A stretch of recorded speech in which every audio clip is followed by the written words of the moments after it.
Está sendo amplamente debatida na sociedade hoje.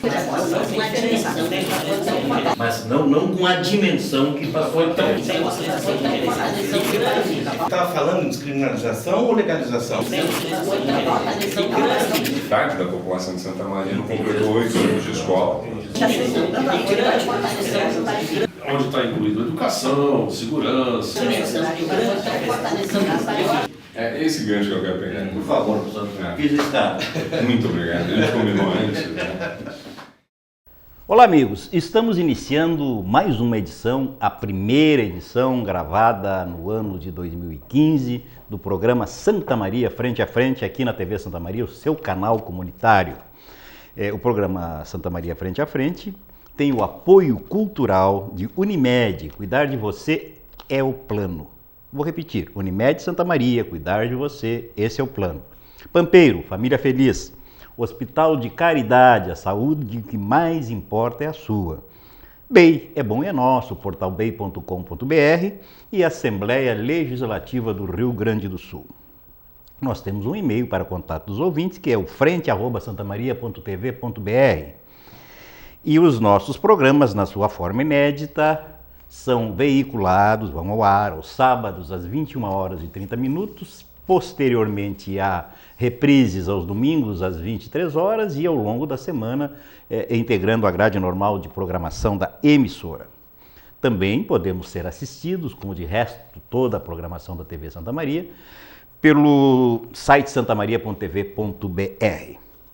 Para esta primeira edição do programa em 2015, convidei para participarem conosco os debatedores contumazes do programa, né? Não todos, evidentemente, que não poderíamos acomodá-los, né?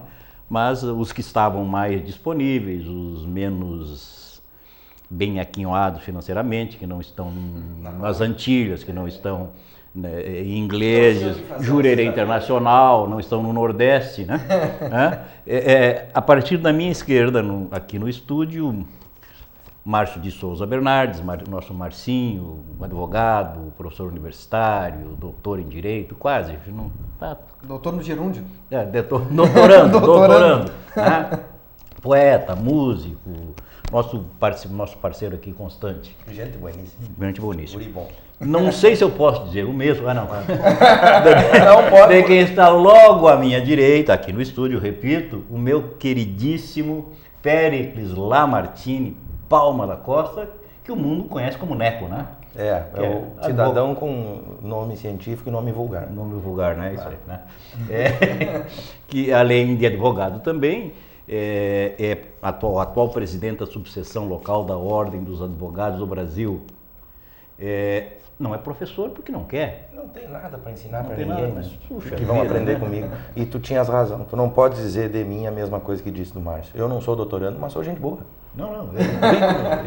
Tem alguns, bom, deixa assim. E depois, considerando a minha posição aqui, volto a repetir no estúdio, na extrema direita, o doutor Jorge Forgiarini. Doutor não, nem doutorando, nem no gerúndio. Nem nisso, o mestre. Pode ser. Mestre. Jorge Forgiarini, advogado, professor, universitário e tal. Aliás, eu esqueci de dizer quando eu falei no fato de que o Neco é presidente da subseção local da Ordem, presides a Comissão de Direitos Humanos, né? Isso. Da nossa subseção. Bueno, feito este longo introito, o tema proposto para os meninos, para nós conversarmos hoje, tem a ver com o recente atentado ao jornal francês satírico Charlie Hebdo, né, no dia 7 de janeiro passado. Aliás, deveria ter sido o programa que nós gravaríamos a semana passada, mas aí, conversando com a direção da emissora, resolvemos dar mais uma semana de férias para os debatedores e então vamos fazer esse programa com esse tema já um pouco mais afastados no tempo em relação aos episódios, né? Claro, para dar tempo também de voltar das Antilhas, voltar da França, o Neco estava a meio caminho, né? A partir desses fatos, quer dizer, evidentemente que se pode inferir uma série de possibilidades de análise e discussão. Quer dizer, começa com a questão da dita liberdade da imprensa, liberdade de expressão, que na minha maneira de ver é uma coisa mais ampla, né? A questão das religiões, do que é ofensivo ou não é ofensivo, como gradar essas coisas, como disciplinar até, como tutelar até juridicamente determinados bens. E a partir daí eu fiquei pensando, quando ocorreram esses fatos, se isso não seria, do ponto de vista dos interesses do islamismo, um tiro no pé, né? Porque deflagraria, eu entendia como possível, uma nova onda de anti-islâmica, né? Quando, na verdade, o que parece às pessoas do mundo bem intencionadas, independentemente das suas convicções políticas, ideológicas e religiosas, devem estar ansiosas por diálogo, por conversa, por possibilidade de convivência harmônica e pacífica.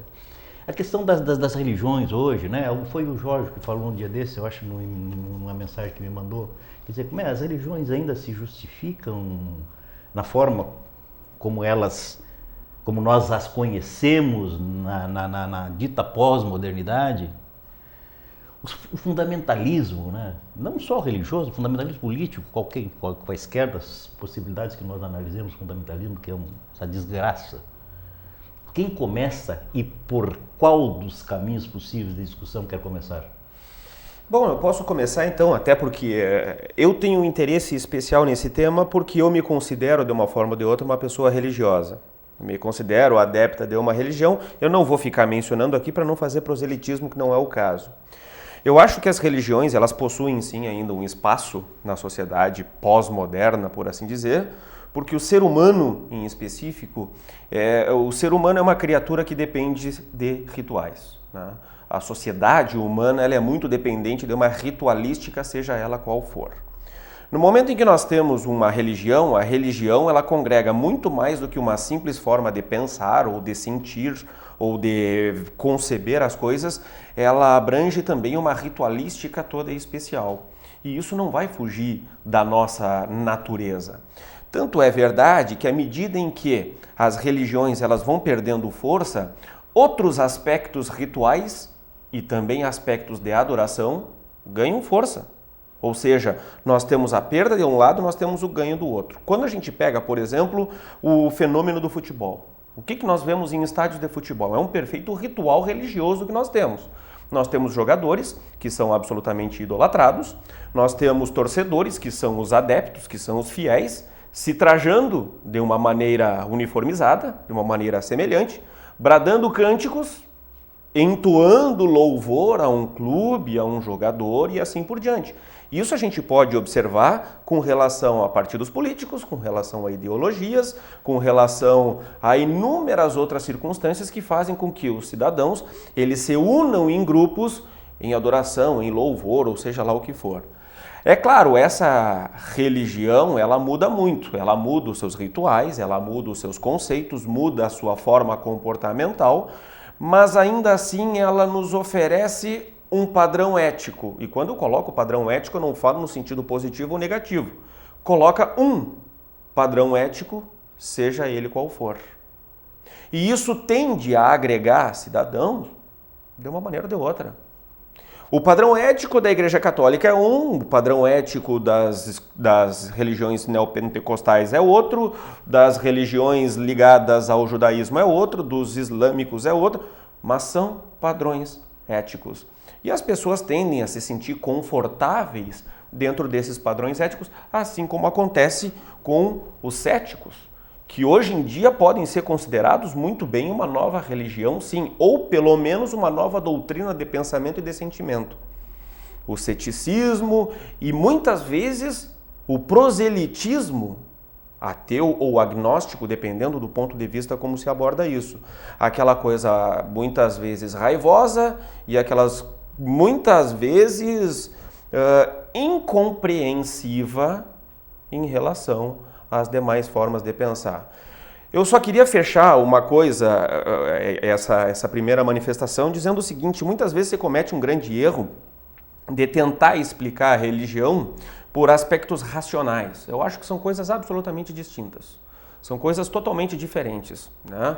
Por quê? Porque religião é, antes de mais nada, um sentimento. Pressupõe fé, crença. Simplesmente. Pressupõe crença, pressupõe fé. O que é um milagre, por exemplo, de acordo com a doutrina católica? Milagre é resultado sem causa.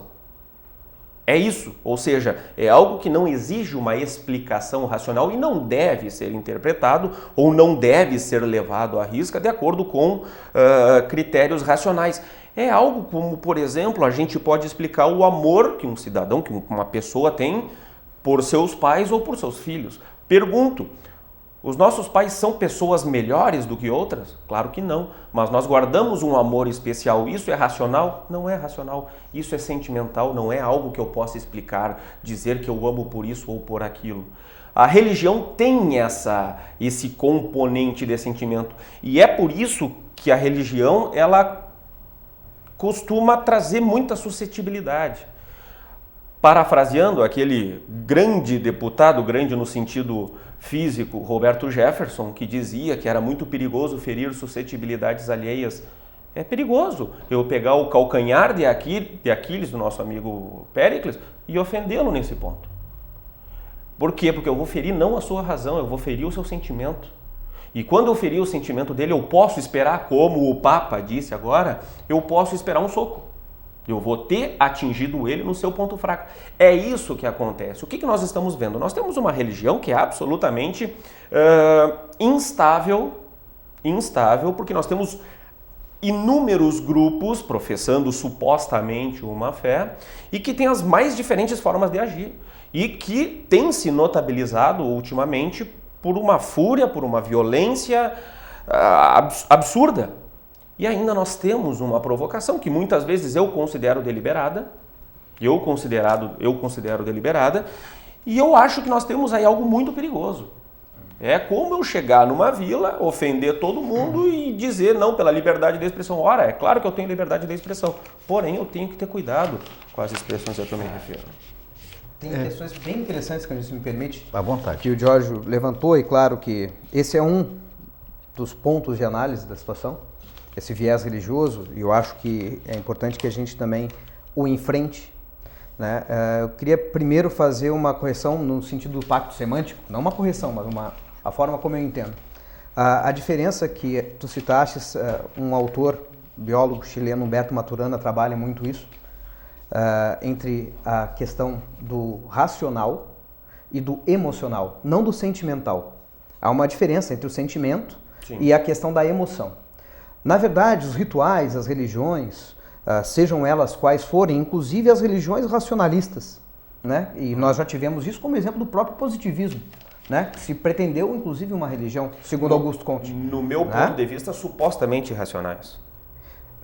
O que é importante a gente analisar, em primeiro lugar, é a diferença entre a emoção e a questão da razão. E a balança que deve imperar entre elas. E com relação a isso eu concordo. E o fato de que a gente, enfim, esteja sempre imerso em rituais. Acho que sim, sejam eles quais forem. Só que eu não consigo hoje admitir algumas coisas. E isso é uma crítica que eu vou fazer a todas as religiões nesse aspecto, porque a gente pode falar sobre outros aspectos que eu acho que são extremamente relevantes nesse caso, porque é um caso extremamente complexo, né? Mas, primeiro, o que a gente entendia por milagre era aquilo que não poderia ser explicado de outra forma, não teria uma explicação lógica. Mas no decorrer da história, aquilo que se entendia como milagre é depois cientificamente comprovado, matematizado, racionalmente comprovado por experiências científicas, ou seja lá o que for. Isso que faz... Tem auxílio até, há teólogos, inclusive, que qualificam o milagre como algo à orla das leis naturais e, a contrário senso, há doutrinas que são análogas à religião, elas mesmas não se qualificam religião, que diante desse tema tratam os fatos maravilhosos, como eles chamam, como da lei natural, muito embora imperceptível aos nossos 5 sentidos. Então, o milagre é algo para além do extraordinário, é a revogação da própria lei divina pelo Deus, que é o único que pode revogar. Eu queria abordar esse ponto depois. Perfeito, mas a grande questão é essa. Pelo Deus que se entende, ou aqueles que acreditam num ou no Deus. né? Mas a grande questão é que, e isso eu já disse mais de uma vez, Deus está sempre um passo à frente da razão, da racionalidade. Então, quando a gente vai evoluindo cientificamente, comprovando esses fatos que supostamente eram milagres no passado, como o nascer do sol, como a colheita, né, ou como o brotar do alimento, era considerado isso antigamente, era considerado porque não era explicado cientificamente. E hoje a gente já sabe todo esse processo, inclusive controla ele, né? Então, quando a gente começa a analisar isso, vai ver que as religiões, elas se pautam muito mais, e esse é o problema maior, porque lida com o emocional e com o ritual, em lendas, do que efetivamente na racionalidade. E o fato de se pautarem em lendas, seja a lenda crística, seja a lenda do Maomé, seja a lenda qual for, porque isso não são dados históricos, né? Andar sobre as águas, pelo amor de Deus, né? Não é uma questão efetivamente crível do ponto de vista racional. E não há quem me convença que isso tenha sido um milagre, né? Que isso tenha ocorrido. A grande questão é que são baseadas em lendas e as pessoas são obscurecidas por essas lendas. E obviamente que se sentem confortáveis no seu grupo. E é com relação a isso que a gente tem que, eu acho, enfrentar o tema, sabe? Quebrar algumas questões, elucidar e não obscurecer mais as pessoas. Eu não sou contrário a nenhuma religião, não sou também a favor de nenhuma delas. Eu sou a favor da diversidade. Eu acho que as pessoas devem ter seus rituais, suas crenças, suas questões pessoais, sejam elas no metafísico ou no físico, né? E o Spinoza, um grande filósofo do século XVII, ele tem uma explicação extremamente materialista do ponto de vista filosófico, não me entendam mal, né? De Deus. E que eu acho talvez a melhor das explicações sobre a deidade, que é uma deidade física, material, biológica, que a gente não consegue atingir pelo racional. É uma totalidade de coisas que o humano nunca vai conseguir atingir. Bom, mas é racionalista essa análise dele sobre uma visão divina. O que não pode acontecer é que essa visão se torne o motivo pelo qual eu vou atingir outra visão diferente, né? Eu vou ter o outro como inimigo, né? Baseado nessas lendas que eu falei. Então, tem várias coisas que a gente pode levantar a partir daí, especialmente sob o ponto de vista filosófico, nessa questão das religiões. Eu acho bem interessante essa perspectiva que tu trouxeste aí. E o que me aparenta nesse ponto histórico e por tudo que aconteceu é com relação a como encaramos a religião, a fé, o maravilhoso, o milagre, mas alguns dados históricos e mundanos que nós podemos levantar que eu acho nessa questão específica e que podem de repente, na minha humilde perspectiva aqui, explicar o que está acontecendo.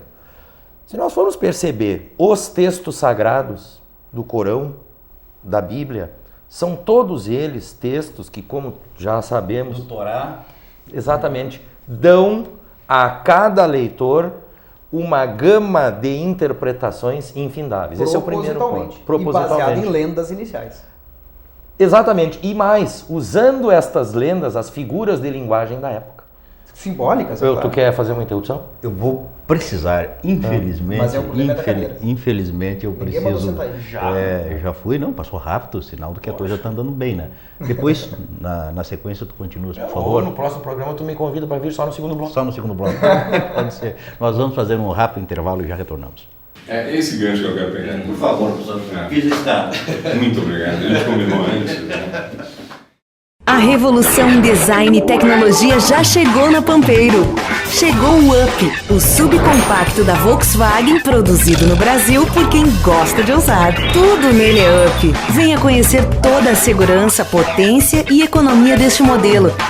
Passe na Pampeiro e faça um test drive no novo subcompacto da Volkswagen. Conheça o Up, um carro planejado especialmente para o seu jeito de ser, está esperando por você na Pampeiro. Centro de Valorização da Vida Bom Dia, estou aqui para lhe ouvir. Os voluntários do CVV Santa Maria prestam um serviço de apoio emocional gratuito e sigiloso a todos que desejarem compartilhar seus sentimentos. Cuidar de cada detalhe, esse é o plano. Transformar um sonho distante em seu próximo destino, esse é o plano. Cuidar hoje do amanhã, esse é o plano. Envelhecer sem ficar velho, esse é o plano. Conseguir almoçar em casa, esse é o plano. A Unimed sabe que seus planos são importantes para a sua vida e se cuidar é a maneira de você realizar cada um deles. Cuidar de você, esse é o plano Unimed. Por favor, professor, fiz está.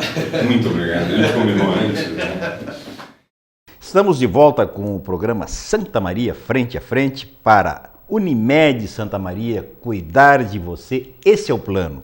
Pampeiro, família feliz, hospital de caridade, a saúde que mais importa é a sua. BEI é bom e é nosso, portalbei.com.br e Assembleia Legislativa do Rio Grande do Sul. Relembrando, o nosso e-mail para contato dos ouvintes conosco é frente@santamaria.tv.br e os nossos programas, na sua forma inédita, são veiculados aos sábados às 21h30, com posteriores reprises aos domingos às 23h e ao longo da semana, integrando a grade normal de programação da emissora. A TV Santa Maria, que é o seu canal comunitário, além deste veículo específico, o canal 19 da NET, pode também ser acessada pelo site santamaria.tv.br. Conversando com Marcinho Bernardes, Jorge Foggiarini e o Neco Costa sobre uma gama de possibilidades temáticas em função dos acontecimentos de Paris, do dia 7, lá na rua, como é que era o nome? Nicolas Appert, é isso o nome da rua, onde ficava o Charlie Hebdo. Aliás, só uma coisa gozada, talvez até as pessoas saibam, ou tenha havido informações, né? O que é Charlie Hebdo? Né? Hebdomadaire, né? De hebdomanário, em português hebdomanário, que é semanal, semanário, né? Que é uma linguagem comum utilizada em jornalismo, né? Quando tem um veículo que circula uma vez por semana, né? Então é só uma redução de hebdomadaire, ficou hebdo, né? E o Charlie? Charlie é o nome do fundador. Não é homenagem ao Charlie Brown do Schultz. Ah, o Charlie Brown. E Charlie é Carlinhos, né? Ninguém diz, mas é Carlinhos. Já vi gente homenageando a viúva do colunista Charlie Hebdo que teria morrido. Mas tudo bem. Não, mas faz parte. Mas Neco, eu te interrompi, Neco, por necessidade. Eu assisto o programa, eu sei que isso é um hábito teu e não é só comigo, então eu não vou pessoalizar. Tá bom, obrigado. Fico feliz com a tua compreensão. Mas eu me referi a uma análise histórica, né? Guardadas as proporções e até conhecimento do interlocutor. Com relação ao islamismo, do pouco que conheci, mas também li algumas pessoas que entendam do tema, eu cheguei à percepção do seguinte: o Islã, pela sua maior expressão, o profeta Maomé, impersonificável, não prega, nem de longe, qualquer tipo de hostilidade entre seres humanos, muito antes pelo contrário. Exato. Tal qual o Jesus Nazareno prega a igualdade, amar ao próximo como a si mesmo, perdoar as ofensas. Como Buda, exatamente. Mas o que me chamou a atenção foi o seguinte: Maomé nasceu 6 séculos após Jesus Cristo. Aliás, só mencionando, os árabes, os muçulmanos, eram cristãos antes de Maomé. Eles eram não judeus, eles já eram cristãos e depois foram convertidos à religião de Maomé. Exatamente. E o calendário islâmico está no seu século XV. E se nós formos comparar, e agora nós temos que trazer aqui o Islã, porque é quem está no olho do tigre agora, e a doutrina ou a religião de maior expressão no nosso meio, que é o cristianismo, que já está nos seus 2000 anos e lá vai alguma coisa. Que também se divide em inúmeras outras inclusive na ortodoxia, que nós podemos chamar de fundamentalista. Exato. Né? Pela ritualística e pela interpretação da lei ao pé da letra na Bíblia. É dogma, né? Nós vamos entender o seguinte: historicamente eu ouso fazer esse paralelo. Os 15 séculos da Igreja Católica houve a dizimação humana pelas cruzadas. Exatamente. Agora, no 15º século do Islã, ocorrem fatos que nós estamos vendo e que sim temos que tratá-los como isolados, porque é preciso ficar bem claro isso.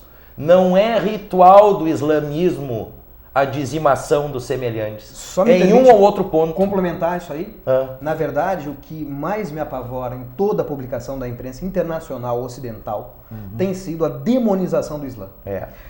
Só tem sempre a uma palavra coisa... terrorista vem ao lado do islâmico. Isso não tem nada a ver. Não tem nada a ver importante uma coisa a com a gente desmitificar. E o principal, uma coisa que eu vejo hoje no 15º século, na cruzada do Islã, vamos assim chamar, na falta de uma qualificação melhor que não me ocorre agora. A do Islã é ilegítima. A do Islã, certo? Destes terroristas que se dizem islamistas, é de obra, força e graça de um ou de outro grupo ao qual as expressões religiosas de maior contundência, maior influência, condenam. Enquanto que aquela cruzada da Igreja Católica não só era legítima, como era inclusive fazedora de mártires e de santos. É um dado histórico que nós temos que comparar. Legítima do ponto de vista da própria igreja. Da igreja. Era oficial. Uma vez só. Essa não é. Era legitimada. Essa não é. Mas é que não era podemos isso falar em cruzada mas assim, do Islã. era oficial, era isso. Mas é que não podemos falar em cruzada do Islã, porque eu tenho um grupo que tem interesses dos mais diversos, que não são religiosos.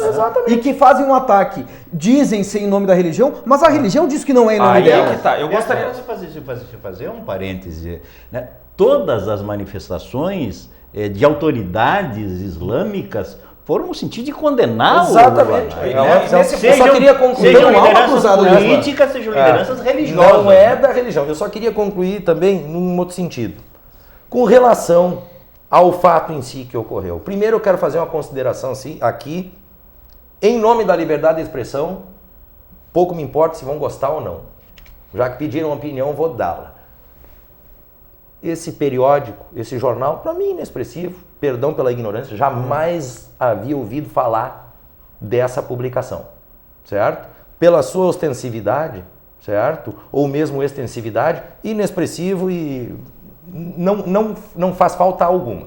Segunda questão, com relação à Igreja Católica, com relação ao islamismo ou com relação a qualquer outra igreja, vi nas publicações primeiras que foram exibidas, uma total falta de respeito para com o ser humano, para com crença das pessoas, para com figuras públicas, sem nenhuma preocupação ética, sem nenhuma preocupação informativa, para além do péssimo gosto.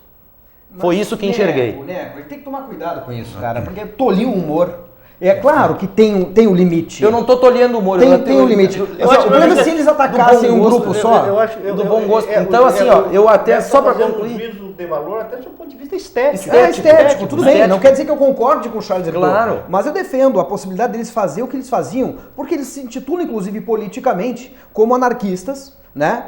Anarquistas, do ponto de vista também, o pessoal deturpa, né, os termos, né? O anarquismo, mas que pode ser anarquista contra toda e qualquer religião. Eu também acho. E uma coisa deplorável que aconteceu na França, é algo deplorável, é algo inominável e jamais justificável o assassinato dessas pessoas. Claro. Mas eu também preciso assinalar em homenagem à verdade. Previsível. Previsível. Dizer que aquilo era imprevisível, que não ocorreria, não se pode. Já havia acontecido, né? Mas o Marcinho vai na linha do François-Marie Arouet, né? Que todo mundo conhece como Voltaire, né?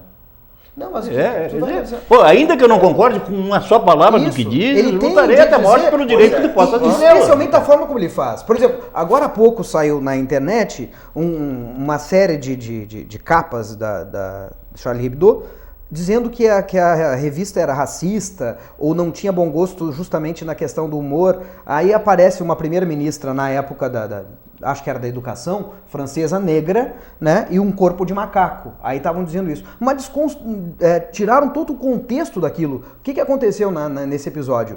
Um jornal, um grupo de direita francês, chamou ela de macaca em razão de uma ação que ela teria feito, macaco no sentido irracional ou coisa do gênero. E o Charlie Hebdo fez uma sátira né, um deboche ao jornal da direita, colocando ela como macaca na capa. E aí se pega isso, muito cômodo. Eu queria ver do seguinte, aí a capa do jornal A Razão botar na capa do jornal A Razão uma charge ridicularizando o que ocorreu na França. Mas, cara, eu pegar o Pasquim, eu pegar o Pasquim na época da ditadura. Deixa lá, era pau no jornal. Só para que eu não perca completamente a condução do programa, que afinal eu estou só para isso. Se nós pudermos não falar todos ao mesmo tempo, fica melhor para o nosso telespectador. Né? Certo. Contrariando, ou melhor dizendo, discordando um pouco do Neco, eu concordo em parte que realmente faz parte de um processo de amadurecimento da religião, talvez, e eles estão passando hoje pelas mesmas coisas que o cristianismo... dessa parte da civilização, né? Pois tem um outro método, outra filosofia. Mas veja só, completamente diferente. A religião islâmica já foi de luzes. Justamente, mas veja bem, já foi reconhecida por isso, justamente na época das cruzadas. Eles eram um povo que eram conhecidos pela sua clemência.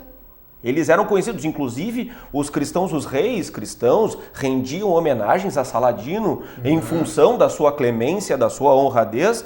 Era uma religião, era um povo conhecido pelos seus conhecimentos em química, em astronomia. Cientificamente desenvolvidos, davam de 10-0 E vejam só, Ocidente. eu vejo um erro absurdo atribuir isso a aspectos religiosos, porque o socialismo ele já foi erigido para justificar inúmeras barbáries. A religião já foi utilizada para justificar inúmeras barbáries. Inúmeras ideologias, doutrinas e inúmeros fins foram justificados para isso. A própria ciência deu origem à eugenia, que é uma das coisas mais horrendas que nós podemos imaginar para a nossa sociedade.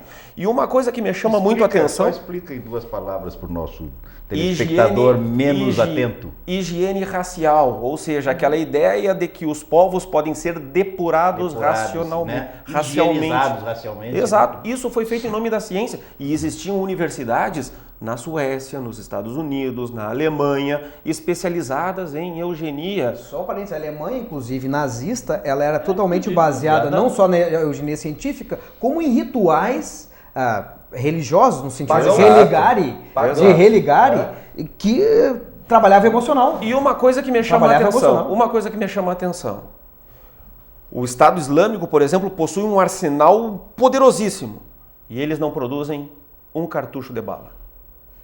Quem é que vende isso para eles? Quem está lucrando em cima disso? O Oriente quase não produz quase nada de Quem está ganhando dinheiro com isso? Ou seja, quando a gente atribui às religiões os problemas do mundo, eu acho que a gente tem que deixar de ser ingênuo. É claro. Nós estamos falando a mesma língua. É isso. Tu não discordasse de mim. Não, eu discordei só com relação àquela questão do amadurecimento. Eu acho que não. Eu acho que eles foram muito mais amadurecidos do que a própria religião cristã. O amadurecimento filosófico, a violência atual civilizatório deles, com apuro intelectual. É isso que nós temos que separar. O apuro intelectual deles foi, para uma determinada época, vamos dizer assim, considerado soberano, inclusive, com relação ao Ocidente. E eu chamo Agora, a atenção... historicamente, o desenvolvimento desta religião islâmica, certo? Como modo de exercício da fé, autoconhecimento e saber, afinal de contas, de onde vim, para onde vou, porque estou aqui, nós precisamos entender que, cronologicamente, ela é posterior ao cristianismo, em no mínimo 600 anos, e eu tenho que traçar este paralelo. Ambas as religiões, no seu 15º século, certo? Em uma hora ou outra, vamos dizer assim, não cometeram, porque eu quero de novo deixar muito claro que o exercício da religião islâmica não é fomentador desse tipo de prática hedionda. Mas que no 15º, exato, muito pelo contrário, condena. Mas que no 15º século de existência de cada religião, estas coisas ocorreram. Porque deste século, o 15º século do islamismo, e foi no 15º século do cristianismo, e no cristianismo, inclusive, legitimada pelas autoridades eclesiásticas. Como cristão, devo dizer que ainda no século passado, o cristianismo fazia isso também. Sim. Basta ver a segregação racial nos Estados Unidos, que era legitimada. Não legítima, mas legitimada, eu vejo a diferença, por ideais ou por justificativas religiosas. Agora só um parênteses, sim, para falar ainda nessa ligação e fazer uma ponte com a questão política, que eu acho que é fundamental, inclusive econômica, que está relacionado com isso, porque o assunto é complexo. Mesmo nos Estados Unidos ou em outras localidades do mundo, aqueles que se intitulam cristãos ou católicos extremamente fundamentalistas, como falou o Neco, cometem as mais absurdas barbáries. Durante ditaduras, nós tivemos aqui os defensores do Brasil, da moral, dos bons costumes e da Igreja Católica, torturando gente. Né? Muito embora também dentro da igreja, aqueles que protegiam, né, as pessoas que foram torturadas. Então, nós tínhamos uma sociedade aí, um troço absurdo, horroroso, que era a TFP, Tradição, Família e Propriedade. As grandes marchas que tiveram da direita na época do golpe militar foram puxados pela Igreja Católica. Altos sacerdotes em nome do cristianismo cometendo exatamente tudo aquilo que o cristianismo condena, a exemplo do que está acontecendo agora. Então, assim, ó, o que a gente tem que pautar é que esse ponto no Charlie Hebdo não é um problema religioso. Ele é um problema, eu diria, civilizacional. Justamente porque nós estamos num período de globalização econômica, de imposição de uma cultura sobre uma outra, demonstrando, portanto, o desrespeito, né, àquela cultura, e obviamente que há sempre reação quando isso ocorre. Quando um povo é forte do ponto de vista, seja religioso, seja cultural, seja, enfim, sentimentalmente, né, nação, obviamente que uma oposição a essa invasão cultural vai ocorrer. Professor Márcio, isso que tu está dizendo retorna aquilo que eu assinalava no começo. É exatamente a lei natural. O milagre seria a submissão de um povo ao outro sem nenhum esperneio. Isto seria o fato maravilhoso. Sem falar da questão estratégica, né? É uma questão de guerra. E o Candinho falava no início, mas será que não é um tiro no pé do Islã? Bom, acho que o Islã sabe que não foi ele que fez isso enquanto religião. Agora, grupos terroristas que têm interesses que não são religiosos somente, são de manutenção de alguns privilégios econômicos e políticos em determinadas regiões, esses grupos aí fizeram, na verdade, o que eles queriam fazer. Porque o que eles querem é fomentar numa mídia internacional uma guerra contra o Islã para legitimar a ação deles contra o Ocidente. Como uma jihad, então, né? Uma jihad, exatamente. Eles querem legitimar. E como é que eles vão legitimar? Eu vou botar lenha na fogueira, vou fazer os caras se insurgir contra mim, porque aqui na minha região eu consigo, então, arrebanhar os meus para lutar contra eles. A velha filosofia da criação do inimigo externo. Mas é claro, e criar uma unidade, criar uma unidade interna em torno de mim.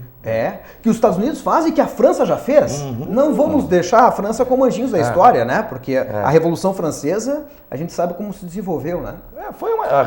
A Revolução Francesa foi uma novela muito bem escrita. Eu vou ressaltar isso aí, justamente o que o Marcinho está dizendo, trazendo o exemplo do Irã, que até 1959 era um país secular. Sim. Era um país que era laico. Talvez não tão laico quanto nós temos hoje na contemporaneidade, mas tinha um presidente civil que tinha tendências socialistas e, portanto, era afinado com o bloco soviético, sofreu a intervenção americana que colocou lá o Shah Pahlavi. E aí a coisa degringolou. E aí depois teve, né, a Revolução Islâmica do Ayatollah. Era a imperatriz, era a Soraya?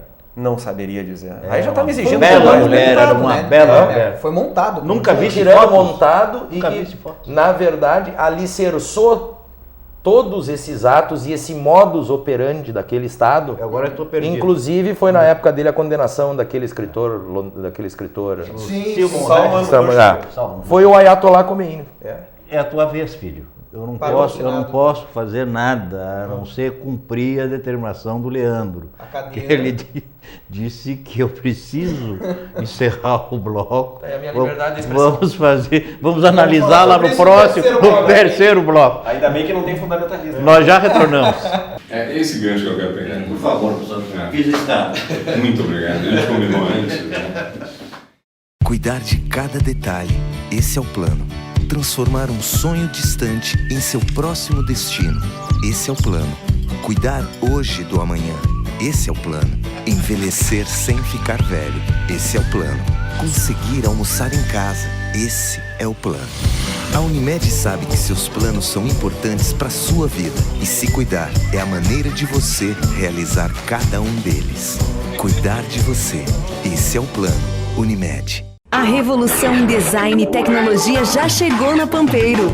Chegou o Up, o subcompacto da Volkswagen, produzido no Brasil por quem gosta de ousar. Tudo nele é Up. Venha conhecer toda a segurança, potência e economia deste modelo. Passe na Pampeiro e faça um test drive no novo subcompacto da Volkswagen. Conheça o Up, um carro planejado especialmente para o seu jeito de ser, está esperando por você na Pampeiro. Muito obrigado. A gente combinou antes. De volta com o programa Santa Maria Frente a Frente, o nosso último bloco desta edição, que é para a Unimed Santa Maria cuidar de você. Esse é o plano. Pampeiro, família feliz, hospital de caridade, a saúde que mais importa é a sua. BEI é bom e é nosso, portal bei.com.br e Assembleia Legislativa do Rio Grande do Sul. Repetindo, o nosso e-mail para contatos dos nossos amados telespectadores é frente@santamaria.tv.br e o nosso programa, na sua forma inédita, vai ao ar aos sábados às 21h30, com reprises aos domingos às 23 horas e em horários alternativos ao longo da semana. Mais uma vez também repetir, não é demasia repetir que a TV Santa Maria, além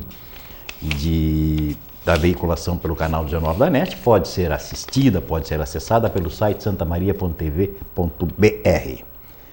Bueno, voltemos à vaca fria. Neco, mais uma vez. Mas eu quero me inscrever para exercer meu direito à liberdade de expressão. Tá bom. Tá bom. Precisa se inscrever para isso aqui? Tem que ter regra para liberdade de expressão. Tá bom. Eu ia tratar desse tema. Regulação da mídia. Isso aí. A regulação da mídia. Primeiro que é o seguinte, quero vamos terminar com essa bobagem, certo? De que neste regime democrático nós temos liberdade de expressão e que regular a mídia significa tolher a liberdade de imprensa. Na verdade, esse discurso está fazendo no Brasil, né? Exatamente. Aproveitar o episódio para fazer uma canalização, não no sentido de cano, mas no sentido de canalha. Exemplo são as restrições que a nossa TV Santa Maria aqui enfrenta. Exatamente. Levar o seu sinal na TV aberta não se pode. Por quê? Porque a legislação obviamente influenciada, não permite. E a tal da livre manifestação, certo? Livre imprensa, eu pergunto a qualquer jornalista que esteja agora nos assistindo e que não esteja vinculado a algum grande grupo de mídia, se é capaz de colocar na pauta de algum desses grandes grupos um assunto que repute interessante. Jamais. Então é o seguinte, a censura foi privada. Quem manda é o chefe do editorial, é o redator-chefe. É o dono do veículo. E essa desregulamentação é muito bom para esses grupos. Claro que aqui embaixo a patuleia... 6 famílias. Exatamente, 6 famílias. A patuleia tem muito medo de bolivarianismo, sem saber o que é. Tem muito medo de ideias comunistas, sem saber de que se trata, né? E acaba abrindo a boca, em regime de turba, para defender que a censura que existe continue na mão desses 6. Esse é o problema. Regulamentar não significa tolher. A nossa profissão... Pelo contrário, regulamentar é garantir a liberdade de expressão democrática. A nossa profissão é regulamentada. Todas as atividades do país são regulamentadas. Por que esta não pode ser? Qual é o problema em ter regras claras para não apenas o profissional da mídia saber como e quando agir, como eu que não sou, que sou o cidadão comum e que posso amanhã ou depois tanto ser beneficiado como vitimizado por um ato ou outro, saber, afinal de contas, onde foi que houve pecado, ou onde foi que houve o pleno, livre, mas não libertino, exercício de uma atividade imprescindível à humanidade. Então, regular não é tolher, não se trata disso. Caberia um programa inteiro sobre isso, né? Quando eu era estudante de comunicação social, lá no primeiro semestre, se dizia, né, que a questão da liberdade, da dita liberdade da imprensa, na realidade a liberdade é da empresa, não da imprensa. Exatamente, né? Exatamente. Liberdade da empresa, não da imprensa. Mas eu queria voltar para Paris, sabe que eu sou, de alguma forma, talvez até pela minha formação, eu sou muito mais velho que vocês, e na época a influência francesa era muito mais incisiva, muito mais perceptível. Mas eu acho que ainda é no Brasil, né? Né? O Rio de Janeiro, tu vê isso muito claramente. Nós sofremos muito, né? O Brasil, na sua formação, teve muita influência francesa, né? Durante um bom tempo. E a gente aprendia francês na escola, a gente tinha interesses, e eu sou encantado com a França. Sou encantado com a Revolução Francesa, com 1789, né? Tem uma série de coisas em relação às quais se pode discutir isso. Mas também não vou deixar assim, santinho, né? Até vou dizer o seguinte, é dos males o menor. Entre acreditar na quimera da Revolução Francesa e na quimera da Revolução Industrial, eu fico com a francesa. Né? Mas eu quero dizer o seguinte, esses nossos sonhos de liberdade, de democracia, eles surgiram lá como ideia, como sonhos, se materializaram em 1708, politicamente em 1789. Claro, a gente sabe que foi uma revolução traída. Que a própria revolução descambou, logo adiante teve o terror. Ela foi traída. E foi aquele terror. Ela foi traída pelos donos do meio de produção. Me cita uma revolução que não foi traída. Mas é interessante porque um jornal com as características do Charlie, eu acho que só vinga na França. Justamente por essa apreciação da liberdade. Porque essa coisa surgiu lá, a imprensa lá da época do século XVIII, é disso que falamos, né? E os franceses liam bastante, e livros também, eram ilustrados e com traços muito sarcásticos, de muito humor. Então é uma característica do jornalismo gráfico francês. O que diga-se, o Brasil herdou. Nós tínhamos coisas maravilhosas. Nós tínhamos coisas maravilhosas. No Rio de Janeiro, tu tem uma coletânea, na época do Império, justamente desse traço satírico nas reportagens e artigos sérios, né? Que eu quero corroborar para vocês o meu sentimento com relação ao tal do Charlie, não sei o que, que nunca havia ouvido falar, e a primeira impressão que tive é péssima. A sátira, o humor, o refinado, ou mesmo até o grotesco foi transcendido ali quando eu vi numa capa de uma publicação, eu não sei se era a personificação do profeta Maomé ou um outro seguidor da religião islamista, D4. Deus católico. Pois é, D4 e o Deus católico empalando ele. Não há contexto, no meu humilde pensar, que isso não transcenda a sátira, o humor, a crítica. Isso tem nome, falta de respeito. Mas não se pode proibir isso. Não dá para proibir isso. Eu não estou proibindo. Eu acho que a tua aversão é a minha impressão. Tu não lendo, tu não assinando, tu não comprando. Mas tu não pode agora. Ou tu fazendo um jornal para combater. Claro. Né? Com ideias. Isso, veja só, chegando nesse ponto aqui, aí entra uma preocupação minha pelo que o Neco mencionou com relação à regulação da mídia. Sou a favor da regulação da mídia? Sou, porém, regulação econômica única e exclusivamente. Por quê? Regulação de conteúdo é perigosa. Quem é que vai fazer a avaliação desse conteúdo? Eu concordo. Isso me preocupa.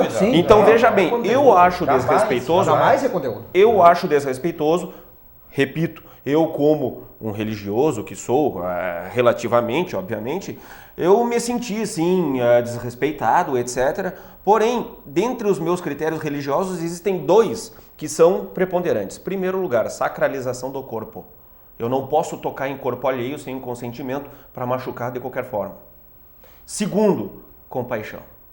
Certo? Isso aí é o que falta na maioria dos religiosos, ou melhor dizendo, dos supostos religiosos. E são princípios, inclusive, filosóficos, nem religiosos, né? Filosoficamente a gente mas consegue vieram da concepção, mas vieram da concepção judaico-cristã, até porque antes disso era permitida, e inclusive era normal, a escravidão, a mutilação de corpo para pagar dívidas, etc. era comum. A pena de morte. A pena de morte, ou seja... Toda a humanização na parte dessa ideia do período axial da história. A gente por isso... E vejam vocês o que é dicotômico e paradoxal. Antes do dicotômico e paradoxal, que também são bonitos, esse período axial da história. Isso é fantástico. Mas só para encerrar isso... Vejam só, tem verbes dessa civilização ocidental que agora foi atacada simbolicamente na França, certo? Que estão querendo retornar a esse tipo de prática. anticristã, anti-islâmica, que é a pena de morte. Logo lá, no berço da liberdade. Não leve logo a vítima, sério logo a suposto vítima. cristão que se diz a favor da pena de morte. Não levem não dá a pra sério. levar a sério. Muito Desconsiderem. embora a própria escravização em toda a América Latina e na Europa foi sustentada pela própria Igreja Católica ao discursivamente colocar que os negros não tinham alma. Sustentada não, ela foi E admitida. nem precisa, Não foi nesse sustentada. aspecto, nem precisa a gente retroceder o Tribunal do Santo Ofício, né?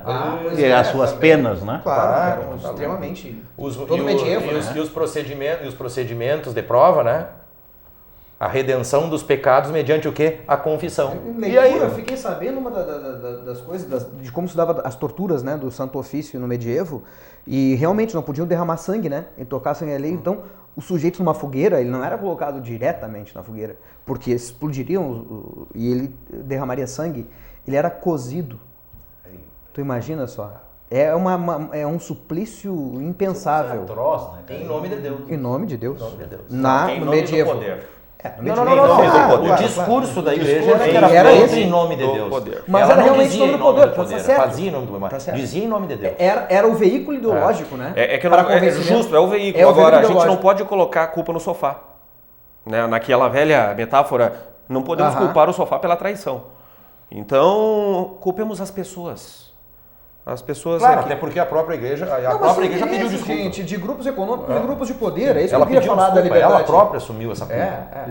Mas demorou muito, né? Demorou muito. Quer dizer, mas a questão do Galileu, né? Puxa vida. É essa comparação que eu quero fazer com vocês. Que houve uma atrocidade muito maior, repito, no 15º século, oficial, legitimada. Sem dúvida. Agora, nós não temos... Eu não estou dizendo que nós temos que continuar criminalizando a própria instituição Igreja Católica, que inclusive já se desculpou. E nós, por cristãos que somos, temos o dever de perdoar. Eu perdoei. Certo? E que comete erros hoje. Exatamente. Assim como qualquer Agora, partido só me político. permita concluir. Assim Agora, como- no caso do Islã, esta condenação irracional e injusta, ela não pode ser tanto quanto este movimento do outro lado, que era, repito, oficial e legitimado, sendo agora feito pela outra religião, não é oficial, não é legitimado pela religião, é um ou outro desvairado que saiu do prumo. Mas Esta é a com verdade. mídia inescrupulosa que nós temos, especialmente no Ocidente, tu vai construindo os sentimentos de que há um inimigo comum. E isso é muito perigoso e muito forte. E o grande problema é esse. E no Brasil mais ainda, como eu falei, a canalização desse discurso, não no sentido de cano, mas no sentido de canalha mesmo, é um discurso canalha. Esse de pegar a questão da liberdade de expressão da França, né, que eu acho que é válido, que a gente tem que defender, muito embora eu possa ter ressalvas, né, com um sujeito que diz isso ou aquilo, ou escreve isso ou aquilo, mas isso é do humano. A gente tem que aprender a conviver com a diferença, com aquele que eu não gosto, e não é tolerar. Na verdade, o exercício da alteridade, de me colocar no lugar do outro. Marcinho, antes de Né? Essa é uma grande questão. Mas o conhecer, grande e tu não vai conhecer pela Globo News e pelo Jornal Isso que eu estou Nacional. dizendo. E o que esse grupo aqui no Brasil faz? Ele canaliza, nos dois sentidos agora, essa informação para fazer uma propaganda subliminar contra a regulação da liberdade de expressão aqui no Brasil. Não, regulação da liberdade de expressão não. Regulação da mídia no Brasil, que eles querem dizer que seria um tolimento à liberdade de expressão, quando na verdade é a democratização da liberdade de expressão. Justamente. Então o grande liberdade problema da expressão para eles é a expressão mediante os canais deles, só, mais nada. Aliás, os próprios jornalistas tratam como sendo duas coisas diferentes. Regulação da liberdade de expressão e regulação da imprensa. Da imprensa, Porque a liberdade de expressão eu vou ter ela a qualquer tempo. Agora, a imprensa é uma atividade profissional. E, portanto, a atividade profissional ela deve ter marcos. Mas qual é o grande problema disso? É que a gente não pode se pautar, e essa é uma percepção minha, a respeito de todas as demais, em critérios metafísicos.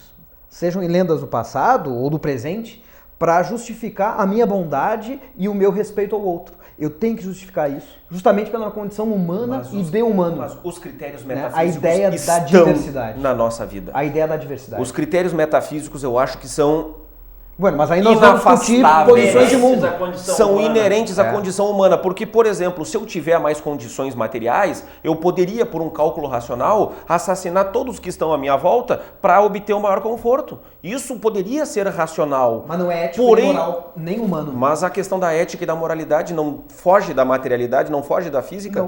É Não metafísico, necessariamente, não é é. claro.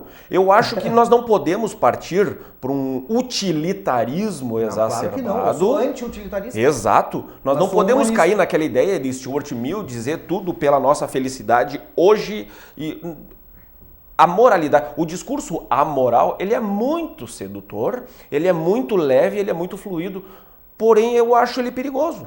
Moralidade sempre vai existir quando existe o outro. Mas e a sempre vai moralidade- existir o outro porque a gente convive. Mas a moralidade Então depende isso não de pode ser critérios justificado, metafísicos. não depende. E quando eu coloco metafísicos, não significa uma divindade ou deidade. A moralidade, penso eu, depende alicerçalmente do apuro intelectual. E eu concordo contigo. Mais nada. É o que eu penso. Concordo, é do Posso apuro estar errado. intelectual. É o apuro intelectual. Que me mostra o afeto, que me mostra a condição humana que o outro tem. Mas o Por exemplo, afeto, o Islã- afeto eu separo da sujeito- intelectualidade. Não, o afeto, inclusive... O afeto eu é o que eu separo da voltava- O afeto intelectualidade. é, inclusive, explicado pela São coisas ciência diferentes. química e biológica. Vilfredo Pareto explicaria isso com muito mais didática Vilfredo do que eu. Pareto, um matemático sociólogo. Engenheiro. Um biólogo, Humberto Maturana, que eu falava no início, separa o emocional do racional e coloca o afeto como elemento indicador tanto do racional quanto do emocional. Mas o emocional afeto, tem que estar portanto, presente dentro dessa moral. mas ele vai estar, mas a moral é construída a partir da relação humana e do afeto e de considerar o outro como outro, Eu como já outro coloco isso legítimo. como sendo algo metafísico. Não é. Pois é, né? É uma força que Vamos fazer um outro programa para falar transcende sobre as nossas necessidades um materiais. programa Mas as filosófico. necessidades não são só materiais. Justo. Elas não precisam ser só Mas materiais. não quer dizer que Mas seja aí é que tá. metafísica. Não, eu penso que não alcança a metafísica exatamente Leandro tá por ser louco, rastreado pela ciência natural. Pela ciência natural. O amor já não foi qualificado como uma alteração química cerebral. Nietzsche já falou, né? Se os cavalos tivessem deuses, a imagem dos deuses dos cavalos seriam cavalos. Exatamente. Quanto a isso, sem dúvida, mas é apenas uma representação. A representação do barbudo, velhinho, é uma representação. Do apenas. Marx, né? É igual. Olha que se tiver algum fundamentalista isso, Olha aqui, ó. a TFP vai ter pegado. Marcinho, e o que tu me diz do Papai Noel que ainda anda por aí de vermelho distribuindo coisas? Esse é marxista. Pelo amor de Deus. É o homem, é o homem. Esse final do programa acabou, né? Um programa Apoteótico. Tá meio apoteótico mesmo. Acabamos, Surreal. né, buscando meandros para estabelecer uma discussão aparentemente à margem do tema inicial, mas que de qualquer maneira é interessante, ligação, né? e também é tem interessante ligação com porque essa- tem ligação, tudo tem ligação, né? E eu acho assim que a gente conseguiu, eu não sei como é que a gente está, eu preciso me orientar, o Leandro está lá de cabeça baixa, não olha para mim, não me manda um e-mail, não escreve. não escreve, não faz nem o sinalzinho não para faz dizer um quanto tempo sinal, falta. não sei como é que a gente anda no tempo. Nem gesto obsceno. Nós, faz mais ó, pra gente. como eu havia intuído, estávamos realmente encerrando o programa, eu acho que fizemos mais uma vez um programa que há de ter agradado aos nossos telespectadores, né? Com as características nossas, muito próprias, da informalidade, do bom humor, né? Discutindo coisas sérias sem ser carrancudo, né? Sem precisar sair do Sem tapa. proselitismo, principalmente. Isso sem fazer proselitismo. Quer dizer, Vamos falar, meu de- amigo Márcio, né? O humor é coisa muito séria. Humor é coisa seríssima e tal, né? E aliás, só para, como a última palavra é minha, com o politicamente correto não se faz humor, né? É preciso o incorreto, a incorreção política nessa acepção, né? Só tratar das coisas serinhas, bonitinhas, não. Mas quem sabe esses temas que tangenciaram o debate a gente acaba resgatando para uma outra discussão numa próxima oportunidade. Agradecer então ao Marcinho, ao Neco, ao Giorgio, Ademir, valeu Ademir, com a sua competência atrás das câmeras, né?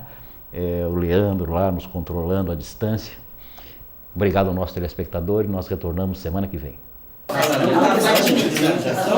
Está sendo amplamente debatida na sociedade hoje. Mas não com a dimensão que foi tão... Estava falando de descriminalização ou legalização? Metade da população de Santa Maria não completou 8 anos de escola. Onde está incluído educação, segurança. É esse gancho que eu quero pegar. Por favor, professor, fiz está. Muito obrigado. A gente combinou antes.